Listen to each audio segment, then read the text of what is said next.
Hi, നമസ്കാരം. അപ്പോൾ നമ്മുടെ ഇലക്ഷനൊക്കെ അടുത്ത് വന്നല്ലോ അല്ലേ? അപ്പോൾ എല്ലാവരും നമുക്ക് നിലവിലെ 3 രാഷ്ട്രീയ പാർട്ടികൾ, ഒന്ന് LDF, ഒന്ന് UDF, ഒന്ന് BJP. അപ്പോൾ ഇവർ രണ്ടുപേര് 2 ഓഫർ വെച്ചു.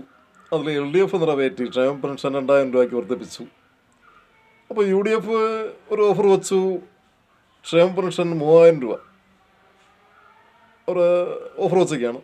സ്ത്രീകൾക്ക് ബസ്സിൽ സൗജന്യ യാത്ര. അപ്പോൾ നമുക്കിത് ചിന്തിക്കേണ്ട കാര്യം, നമുക്ക് ഏത് രാഷ്ട്രീയ പാർട്ടി നിലവിൽ വന്നാൽ നന്നായിരിക്കും. ഏത് രാഷ്ട്രീയ പാർട്ടിയാണോ മതേതരത്വം കാത്തു സൂക്ഷിക്കുന്നത്, അതാണ് നമുക്ക് ആവശ്യം.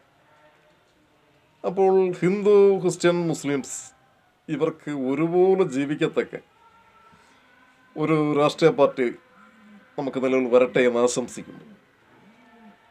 അപ്പോൾ ഈ പാവപ്പെട്ട വീട്ടമ്മമാർക്ക് ഈ ഓഫർ, UDFൻ്റെ ഓഫർ ഒന്ന് നോക്കാൻ നല്ലതാണ്. കാരണം 300 രൂപയ്ക്ക്, 200 രൂപയ്ക്ക്, 400 രൂപയ്ക്ക് ജോലി ചെയ്യുന്ന വീട്ടമ്മമാരൊക്കെ ഉണ്ടല്ലോ, ആരാരുമില്ലാത്ത.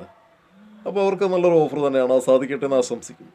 അപ്പോൾ 3000 രൂപ ക്ഷേമ പെൻഷൻ കൊടുക്കുന്നെങ്കിലും അതും നല്ലൊരു കാര്യം തന്നെയാണ്. പാവപ്പെട്ട അച്ഛന്മാർക്കും പാവപ്പെട്ട അമ്മമാർക്കും അതൊരാശ്വാസമായി തീരും. ദിവസം 100 വെച്ചായല്ലോ.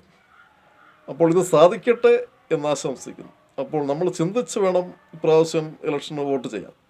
ഏത് പാർട്ടിയാണ് വന്നാൽ നന്നായിരിക്കും, ഏത് പാർട്ടി മതേതരത്വം കാത്തു സൂക്ഷിക്കും, ക്രിസ്ത്യൻസിനെയും ഹിന്ദുവിനെയും മുസ്ലിംസിനെയും ഒരുപോലെ കാണുന്ന ഏത് രാഷ്ട്രീയ പാർട്ടി വരണം എന്ന് നമ്മൾ ചിന്തിച്ച് വോട്ട് ചെയ്യുക. അപ്പോൾ നിങ്ങളാരും മറക്കരുത്, നമ്മൾ ചിന്തിക്കേണ്ട കാര്യങ്ങൾ ഇതൊക്കെയാണ്. അപ്പോൾ നമുക്ക് ഏത് പാർട്ടി വന്നാൽ, ഏത് നേതാക്കന്മാർ വന്നാൽ നന്നായിരിക്കും എന്ന് ഓരോ വ്യക്തികളെയും മനസ്സിലാക്കി വോട്ടുകൾ ചെയ്യുക. അപ്പോൾ എല്ലാവരും വോട്ട് ചെയ്യാൻ മറക്കരുത്. നമസ്കാരം.